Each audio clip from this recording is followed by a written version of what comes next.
Programa TPM. Oferecimento Fisioforma Estética de Resultados.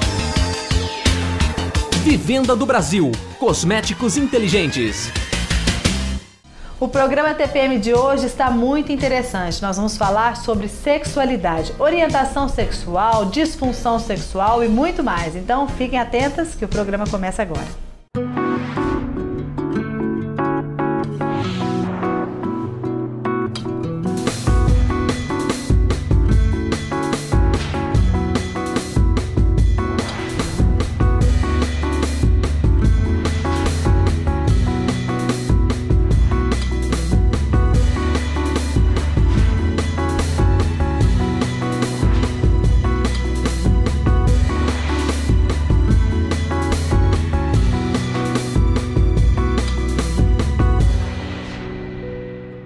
Olá, o TPM hoje está aqui com o ginecologista, o Dr. Ramiro Teixeira Hernandes.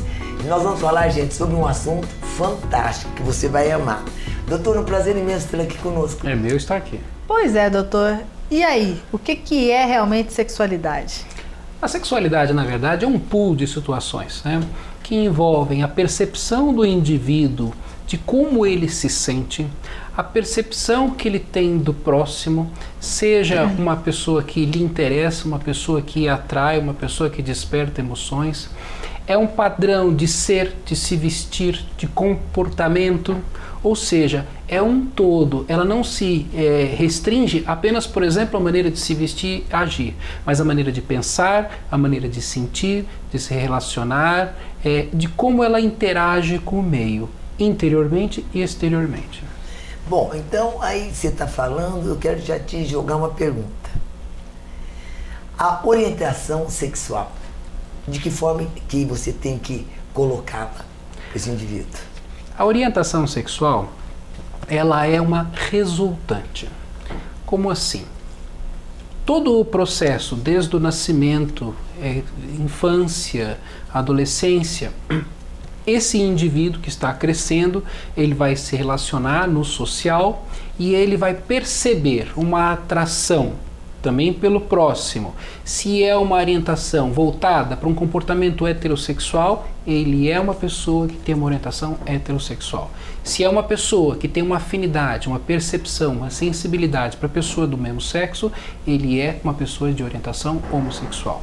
Isso vai depender, evidentemente, de um quadro genético, que nós não temos ainda como medir isso, e de uma sensação, percepção, interação que tem com o meio através do seu próprio processo educacional, que vem da sua família, do seu ambiente interno, como é que essas sensações são reforçadas ou reprimidas, e também no ambiente externo, escola, trabalho, rua, em que ele também vai interagir. Quer dizer que o que você me disse aí é o seguinte: não adianta, no caso, os pais darem uma educação, uma orientação sexual para a criança, se ela realmente não está predisposta a ter realmente a orientação, entre aspas, que nós achamos certa?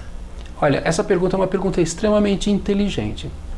E, na verdade, a resposta também é bem ampla. Por quê? A orientação, como eu falei, é um resultado.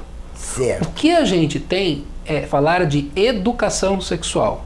A educação sexual, ela envolve também o quadro familiar, em que o pai, a mãe, as pessoas ali em volta têm exemplos, ou seja, tem posturas em que o filho assimila. Por exemplo, aquela história, o menino gosta de brincar de carrinho, ele gosta de brincar de cowboy, de dar tiro. A menina gosta de brincar de boneca, de cuidar do nenê, de dar banho no nenê. Então, essas coisas do dia a dia é que fazem que a pessoa perceba que aquilo lhe é agradável ou não é agradável. Essa questão da educação tem o aspecto do bom e tem o aspecto do ruim. Às vezes, a educação extremamente repressora, principalmente em relação à mulher, pode trazer malefícios monstruosos. Hoje a gente vê pessoas, por exemplo, na faixa etária de mais de 40 anos, 50 anos, 60 anos, em que a educação sexual era um tabu. E não se discutiam esses assuntos no ambiente interno de casa. Era muito comum os pais, por exemplo, acharem que a educação sexual era pegar o filho adolescente e levá-lo no prostíbulo para fazer a primeira experiência. Verdade. E as meninas, pelo amor de Deus, as meninas nem toquem nesse assunto, não falem nisso, não toquem nisso, não cite isso, ela não pode pensar em nada. Então isso traz malefícios. Porque a experimentação, a vivência, tanto na área profissional, na área de relacionamento humano, mas também na sua vivência sexual, ela é muito importante. Porque também, a partir do momento que aquela pessoa escolher uma outra, ela já tem uma certa sensibilidade, ela tem um conhecimento, ela sabe como interagir. É a mesma coisa, você vai pegar uma pessoa e vai jogar num ambiente que ela nunca esteve, ela vai ter dificuldade de interagir. Verdade. Bom, pessoal, o assunto tá ótimo, eu tenho certeza. Mas agora é o momento da nossa patrocinadora Fisioforma. Dê uma olhada.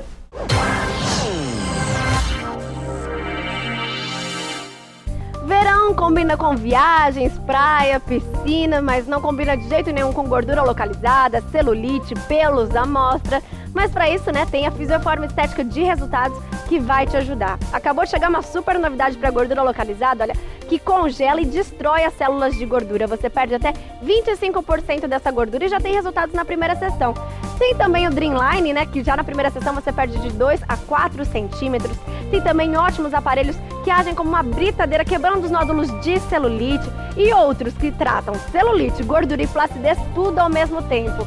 Sem contar a luz intensa pulsada SQ, o melhor equipamento que existe hoje, tratando-se de depilação para você ficar livre de vez dos pelos. Praticamente indolor, você pode fazer com total segurança. Tudo isso e muito mais você encontra na Fisioforma, que está te esperando com profissionais altamente capacitados e com muito carinho para recebê-la. É só agendar sua consulta e começar seu tratamento. Eu acho que é muito essencial para a mulher esses tratamentos. Eu acho que ela vai se sentir bem melhor, mais bonita, sabe, mais aparente. A autoestima dela melhora, sabe? Querendo ou não, ela vai se olhar no espelho e vai falar assim, poxa, deu resultado.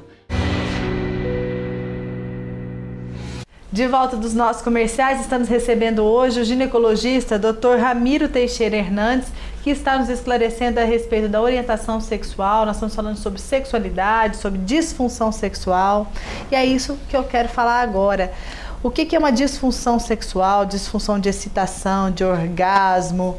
Como é que é tudo isso? Ou seja, doutor? Toda aquela atrapalhadeira que a mulherada de repente se encontra. Bom, vamos fazer o seguinte, como as disfunções sexuais, elas podem estar no campo feminino quanto no masculino, e hoje o assunto é sexualidade feminina, vamos nos restringir aqui a parte feminina. Se a gente dividir a resposta sexual feminina por fases, existe muita discussão em cima disso, existe gente querendo achar que é muito mais complexo do que eu vou apresentar aqui, mas do ponto de vista didático, para se iniciar uma discussão, ela é absolutamente perfeita. Então, tudo base do princípio de que é necessário o quê? O desejo. Ah, sim. Sem o desejo, você não vai desencadear todas as outras fases da resposta sexual. Então, você começa com o desejo, depois tem uma fase chamada fase de excitação, depois a gente entra numa fase chamada fase de platô, aí deu a fase de resolução orgásmica e depois uma fase de recrudescência de tudo isso. Muito bem. Quando a gente fala de problemas do desejo, esse talvez seja um dos tópicos mais importantes e que mais devem ser discutidos. Por quê? É muito comum queixas em consultório atualmente de rebaixamento do desejo. E às vezes vem até bem classificado. Eu estou com minha libido diminuída, estou com minha libido reprimida. Mas isso será que não é por causa do estresse, do dia a dia, da correria das pessoas? Ou porque elas não dão tempo para elas mesmas para buscar esse desejo, esse prazer, né? Enfim, não sei, porque acho que é tudo tão imediatista, né, Zezé? A sua colocação... É igual coelho, né? Vai pro tem que ser devagar. Tem que produzir. Calma. A sua colocação ela é perfeita no sentido de que, quando você fala de disfunção do desejo primária, é o que a gente chama de uma situação em que aquela mulher, desde o início da sua adolescência, já entrando na fase reprodutiva, ela não tem desejo, ou então o desejo extremamente reprimido. Que seria aquela que era fria, A mulher fria. Vamos mostrar, é um termo absolutamente ruim de usar porque dá uma conotação pejorativa, mas no linguajar popular, é isso, né? Aí. E tem aquela que tem o que você falou. De repente, ela sempre teve desejo e a partir de uma época ou algumas situações, ou uma situação, você tem a repressão do desejo. Então, essa repressão do desejo, se ela não for primária, ou seja, isso está relacionado desde a formação da personalidade dela, hábitos culturais, vivências familiares, sociais e tudo mais, se a gente falar dessa segunda situação, que é aquela que de repente tinha e passou a ter, aí você tem uma série de situações que tem que ser estudadas. Desde situações de repressão psicológica, como por exemplo, perda de familiares, conflitos conjugais, traumas psicológicos, às vezes traições, entendeu? Tem coisas que envolvem, que fazem com que a mulher perca realmente o desejo. Ou então até situações assim de tremenda angústia, vivencie uma situação com o seu par em que ela é extremamente traumática e faz com que, não, a partir de agora eu não quero mais, não me interessa. Por quê? Porque na verdade o que se perdeu não foi o sexo, o que se perdeu na verdade foi o relacionamento. Né? Um sujeito, de repente, com outro até dá certo. Exatamente. Tem mulheres que não têm desejo com algumas pessoas e com outras podem passar a ter. Né? Ou então situações como, por exemplo, doenças. Existem doenças que fazem com que a pessoa perca o desejo. Vou dar um exemplo muito comum do dia a dia para vocês. Hoje, uma situação social tão estressante como a que nós vemos, violência urbana, correria, como você falou, competição, toda essa dificuldade faz com que muitas pessoas estão enfrentando o que a gente chama de depressão. E o tratamento de depressão com as drogas que tem atualmente, elas são drogas que muitas vezes, apesar de corrigir o problema da depressão, elas podem levar a rebaixamento da libido. Então, em relação à excitação, nós temos os problemas, por exemplo, de lubrificação.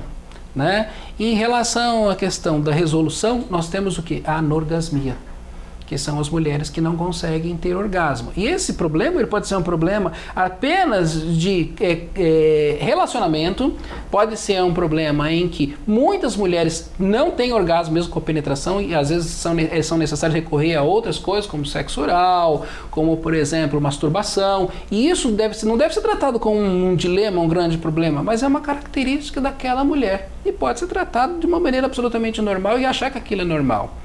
E por fim nós temos também alguns problemas aí que você já tinha perguntado em relação a qual que é a diferença entre dispareunia e vaginismo. A dispareunia é um problema em que após a penetração, o ato sexual durante ou após ele é doloroso.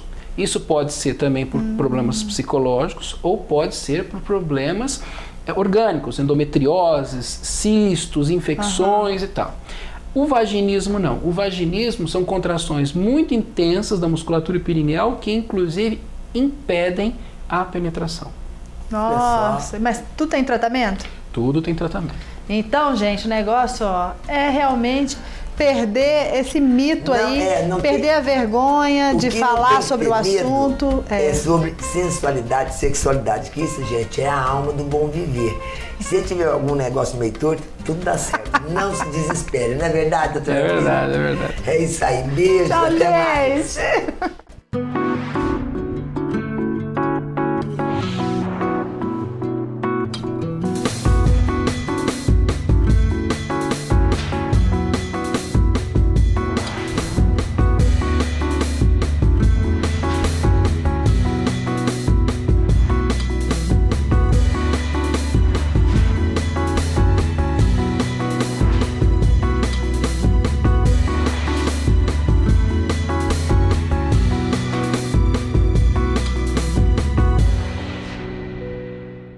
Programa TPM. Oferecimento Fisioforma Estética de Resultados. Vivenda do Brasil. Cosméticos inteligentes.